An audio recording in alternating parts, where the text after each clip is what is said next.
حضرت سلیمان علیہ السلام کا قصہ۔ عبداللہ آج صبح سے ہی بہت خوش تھا، کیونکہ آج وہ امی ابو کے ساتھ گاؤں اپنے ماموں کے گھر جا رہا تھا۔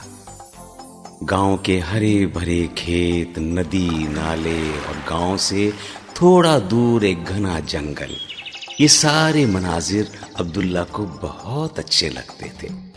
اور پچھلی دفعہ عبداللہ کے ماموں نے وعدہ کیا تھا کہ اگلی دفعہ گاؤں آنے پر عبداللہ کو جنگل کی سیر کروائیں گے۔ تھوڑی دیر میں عبداللہ کے ابو گاڑی لے کر آئے اور عبداللہ اپنی امی اور ابو کے ساتھ گاؤں کی طرف روانہ ہو گیا۔ گاؤں پہنچتے ہی عبداللہ سیدھا اپنے ماموں کے پاس گیا اور ان سے لپٹ گیا اور انہیں جنگل کی سیر کا وعدہ یاد دلایا۔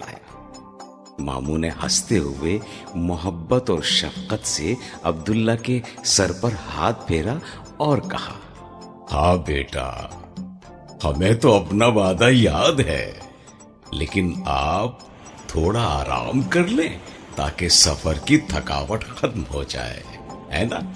دوپہر کے کھانے کے بعد عبداللہ اپنے ماموں کے ساتھ جنگل کی سیر کے لیے نکل گیا۔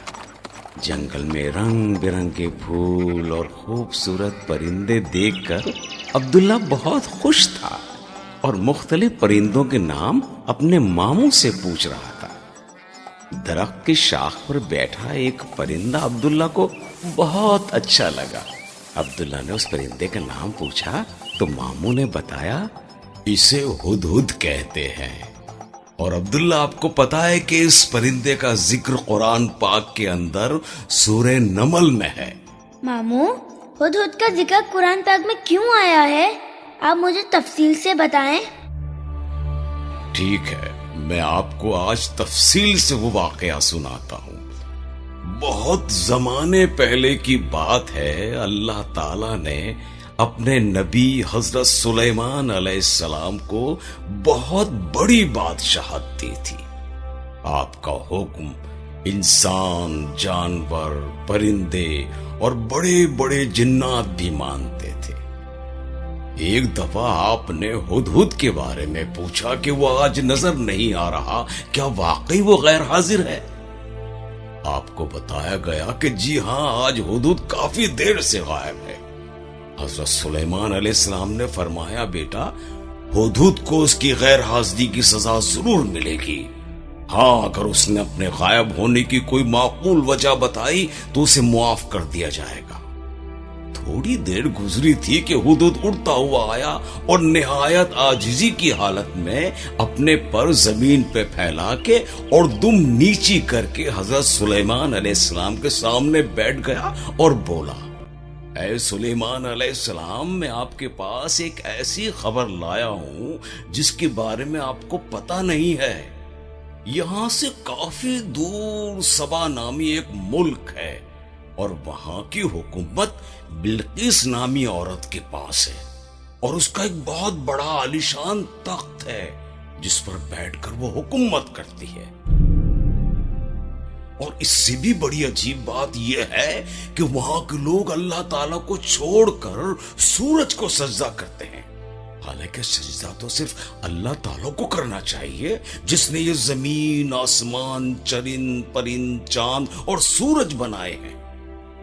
حضرت سلیمان علیہ السلام نے ہدہد سے کہا، اب میں دیکھوں گا کہ تم نے جو بات بتائی ہے وہ سچ ہے یا جھوٹ، لہٰذا تم میرا یہ خط لے کر ملکہ بلقیس کے پاس جاؤ اور دیکھو وہ کیا جواب دیتی ہے۔ ہدہد حضرت سلیمان علیہ السلام کا خط لے کر ملکہ بلقیس کے پاس گیا اور خط اس کے سامنے رکھ دیا۔ ملکہ بلقیس نے خط پڑھا جس پر لکھا تھا، سلیمان کی طرف سے جو بخشش کرنے والے مہربان اللہ کے نام سے شروع ہے، تم میرے سامنے سرکشی نہ کرو اور اسلام قبول کر کے میرے پاس آ جاؤ۔ ملکہ بلقیس نے اپنے وزیروں، مشیروں اور فوج کے بڑے بڑے کمانڈروں کو جمع کیا اور کہا کہ یہ خط حضرت سلیمان علیہ السلام کی طرف سے آیا ہے، اور وہ کہتے ہیں کہ میں اللہ کا نبی ہوں اور ہمیں کہا گیا ہے کہ سورج کی عبادت چھوڑ کر ایک اللہ کی عبادت کریں۔ اب آپ لوگ بتائیں کہ ہمیں اس خط کا جواب کیا دینا چاہیے۔ वहां मौजूद तमाम लोगों ने जवाब दिया कि हमारी फौज ताकतवर और हर किस्म के असलहे से लेस है और माल और दौलत की भी हमें कमी नहीं है। बाकी आप जो फैसला करें हमें कबूल है। मलका बिल्किस ने कहा, एक बात का तो आपको सबको पता है कि जब बादशाह किसी मुल्क पर हमला करते हैं तो उसे उजाड़ देते हैं और वहां के इज्जत वाले लोगों को जलील कर देते हैं, और हमारे साथ भी जंग की सूरत में ऐसा ही होगा। मैं एक कोशिश करती हूं और देखती हूं उसका नतीजा क्या निकलता है, और इससे हमें यह भी पता चल जाएगा कि वो अल्लाह के नबी भी हैं या नहीं। तो बेटे अब्दुल्ला, मलका बिल्किस ने हजरत सुलेमान अलैहिस्सलाम को हीरे जवाहरात और सोने चांदी से भरे थाल तोहफे में भेजे। मलका बिल्किस का ख्याल था कि अगर हजरत सुलेमान अलैहिस्सलाम अल्लाह के नबी होंगे तो इस माल और दौलत में कोई दिलचस्पी नहीं लेंगे।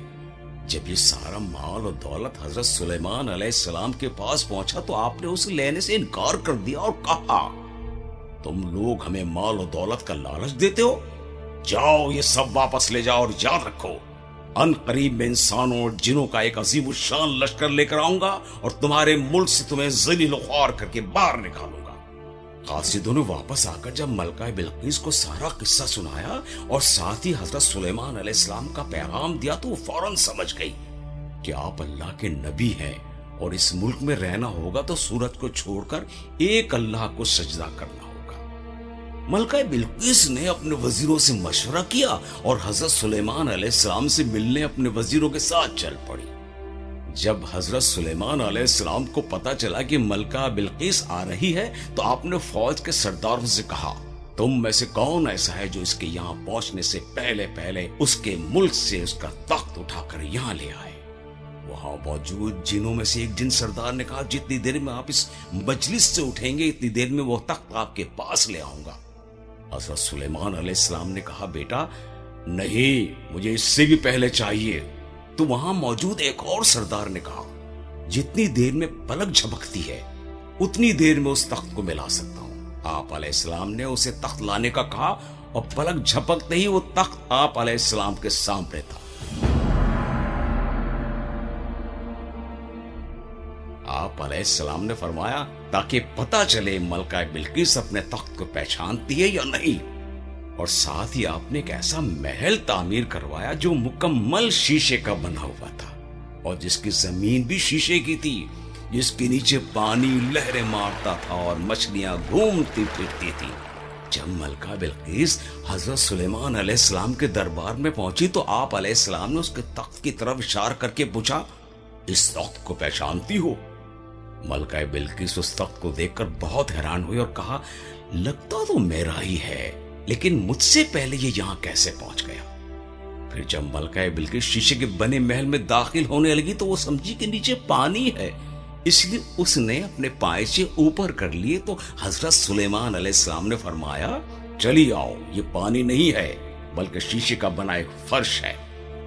ये सब देखकर मलका बिल्किस समझ गई कि हजरत सुलेमान अलैहिस्सलाम अल्लाह के सच्चे नबी हैं और सजदा सिर्फ अल्लाह ही को करना चाहिए।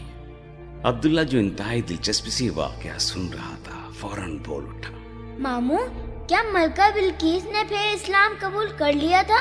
हाँ अब्दुल्ला, मलका बिल्किस ये सब देखने के बाद मुसलमान हो गई थी।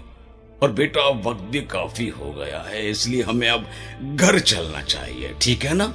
और चलते